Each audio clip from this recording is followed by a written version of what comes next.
Good morning, જય શ્રી કૃષ્ણ, રામ રામ સૌ મિત્રોને. વાગ્યા છે સવારના 9:30 અને ઓફિસે આવી ગયા છીએ. દીવાબત્તી થઈ ગયા, ઓફિસની સફાઈ થઈ ગઈ ને હવે લાગીએ ઓફિસના કામે. પછી 10 વાગ્યાથી ડ્રાઇવિંગમાં જવાનું છે ને આજે આરટીઓ જવું પડશે એટલે હવે ઓફિસના કામે વળગીએ. I feel like I'm losing my mind. Is everybody in the world blind? Please Lord give me a sign, a sign. તો મિત્રો હવે ઓફિસનું કામ બધું પતી ગયું ને અત્યારે વાગ્યા છે 12:15 અને હવે નીકળીએ છીએ આરટીઓ ઓફિસે. આજે અહીંયા કામ છે તો ત્યાં જવું પડશે એટલે નીકળી આરટીઓએ. પછી બપોરે 1-1:30 વાગે આવીને આરામ.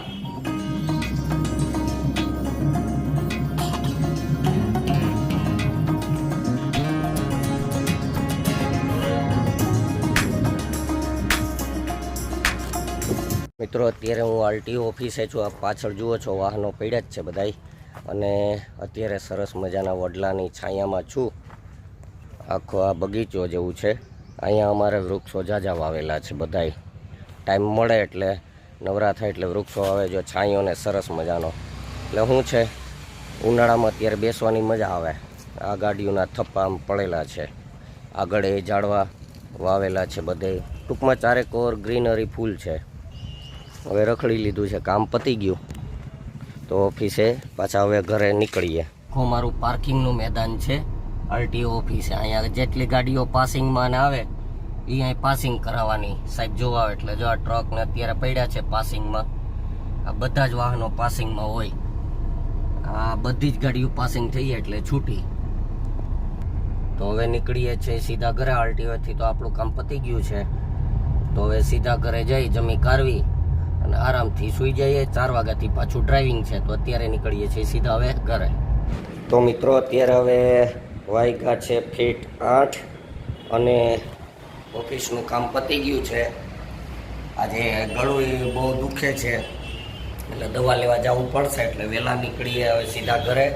ઘરેથી પાછા મેડમને શરદી છે એટલે એને લઈને દવાખાને જઈ આવીએ. તો હવે સીધા ઓફિસ બંધ કરી નીકળીએ ઘરે.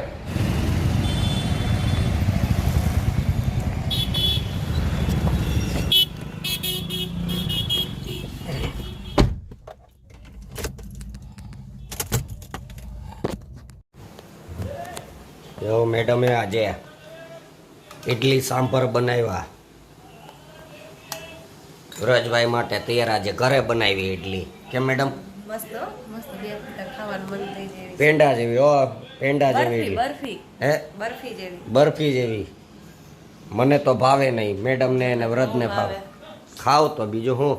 આપણા માટે તો દેશી કાયમી માટે એને ઇડલી બનાવે. આપણે જો સેવ ટમેટાનું શાક બને છે, સેવ ટમેટાનું શાક ને મરચા આપણા માટે બસ એ ઘણું. આપને આવું કાચળ ઉચળ કઈ ભાવે નહીં એટલે આપણા માટે રોટલા જ ખવાય. પતલું થવું હોય તો કઈક આવું ચોખા વાળું કઈક ખવાય. આપણે પતલું નથી ખાવું, એના કરતા રોટલા ખાઈને જાડા રહેવું સારું છે. તારે પતલું થવું એટલે આવું ખાવાનું. અમુકનું એમાં જ જાડા થતા જાવ. આ ઘરનું કહેવાય. હું ઘરનું કહેવાય પણ એમાં મેંદામાં પછી ચરબી વધે એનું હું. હા જો રોટલા ખાઈને થાય જો આ બધું. હા એટલી દવાઈઓ અત્યારે દવાખાને ગયો તો લઈ આવ્યા. અમારો અવાજ બેસી ગયો ને એટલે અવાજ બેસી ગયો એટલે જો દવા લેવા ગયો તો આટલી દવાઈઓ ઢેગલો કરી દીધો ડોક્ટરે. લખવા જ માંડ્યા. ભાગ રાખું. હાલો ભાગ પાડી લઈએ. હાલો અડધી બે ખાઈએ. હાલો ખાવાનું બનાવો એટલે પછી દવા ખાઈ લઈએ. પેલા ખાધી ઇડલી અને હવે ખાવા વેરગો છે ગોલો. રોજ કંઈક ને કંઈક તો જોઈએ જોને મોટા કરતો જાય. એટલી દવાઈઓ ખાસ તોય બહારનું તો ખાવું જ જોઈએ. ખાવ બીજું. મને જો ઉધરા ને ચાલુ થઈ ગયું. મેડમ જોખી જાય હવે નહીં બતાવી કે તમારે ખાવું. બોલો મારે નથી ખાવો. દવાઈઓ તો ખાઈએ. વ્રજભાઈ ખાઈ ત્યાં સુધી બરાબર છે. તમારે ખાવા જાવ. કોણ કહેતો તું? હેલા કોણ કેવું તું? તું તો જાવ ને ખાવું હોય તો. ગોલા નો ખવાય બહારનું. તો મિત્રો અત્યારે વાગ્યા છે હવે 11:30 તો આરામથી સૂઈ જઈએ. દવા પી લીધી છે ને અવાજ તો તમને અત્યારે ખબર જ છે કેવો છે. તો આજનો વિડીયો હવે અહીં પૂરો કરીએ. આજનો વિડીયો પસંદ આવ્યો તો લાઈક કરજો, શેર કરજો અને કોમેન્ટ કરવાનું ભૂલતા નહીં. અને આપનું ચેનલ પર નવા હો તો ચેનલને સબસ્ક્રાઈબ કરી દેજો. ચાલો મળીએ આવતીકાલે સવારે એક નવો વિડીયો. ત્યાં સુધી બાય બાય.